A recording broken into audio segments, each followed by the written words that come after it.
I am here with Khama the Death Star Worthy, who's victorious in fantastic knockout fashion in round one versus Jeremiah Scott at Brawl in the Burg 10. Talk about the knee finish. You really set it up with a lot of Muay Thai and then a lot of good knees. Yeah, me and my coach, we've been working. I used to throw a lot of knees and I got away from it. Like sometimes you pick up new skills, you lose skills you had, so I kind of like had to balance it out. I knew his type of body type, what he liked to do.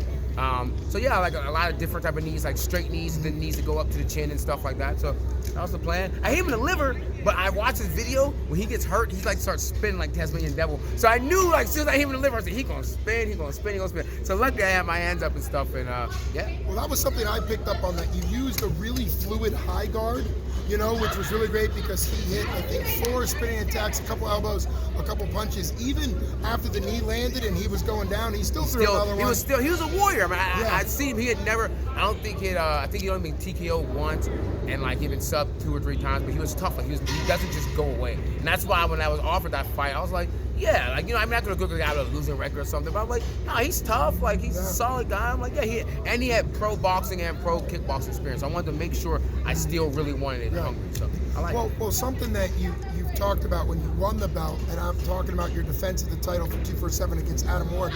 You talked about that piston jab. It was there tonight. How good did it feel to kind of get back to what really works, the dynamic striking? It was all there. I didn't know I threw no jabs. I'd say the first minute or so before the knees came out, you were throwing the jab. He was crashing so much. I was worried about overdoing the jab because the cage is so small, like half the cage. That thing was so small.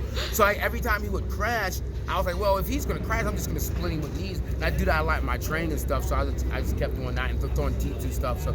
Good. And how good did it feel? You had a packed house. I think it was the most full I've ever seen in the Rovo Convention Center. People stayed right to the end to see you. Obviously, the hometown hero coming back after 5 fights in the UFC in the main event and getting a huge win like that. What did that feel like emotionally in there when the crowd was behind you the whole way? Much needed.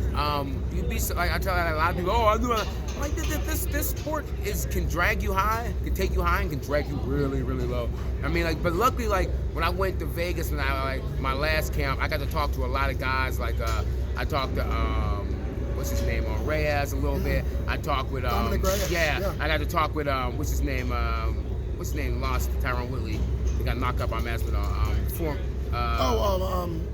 Gorilla. The Gorilla. Yeah. Darren Hill. And I talked a lot with him. Yeah. And like, you know, he's won 1 fight of his last 5 or 6 or some shit. Right. So he goes, look, this game it can make or break you. It can mess with you mentally and stuff. So I just had to make sure I like approached it properly. Like I switched a couple things up. Like I didn't put as much. Like I took 2 of my coaches out of my corner just because I was like, I don't want to have extra pressure. I just want to like have a little fun. I put my little brother and I put my good friend Chris Deep. I've been training him since I started, so I wanted to have a little bit more fun, and it was good. Like it was still good. I still was able to fire the way I needed to fire, and like I think I let my brain do what it's supposed to do. Still, like I said, sometimes when you're learning a lot of new stuff, like your brain overthinks stuff. Yeah. So this time I just acted on command and did good.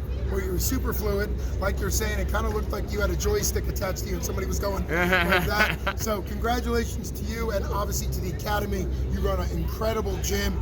You had hundreds of people here from the gym, including all those kids you call your ninjas. It's just exciting to see somebody like you who've had such great fight experience still giving back to the community and running the Academy. Pittsburgh, it's just incredible. Yeah, come on down, man. Academy Pittsburgh. We're right up off of Green Tree Road, man. Like I said, I'm just a regular guy, regular stuff.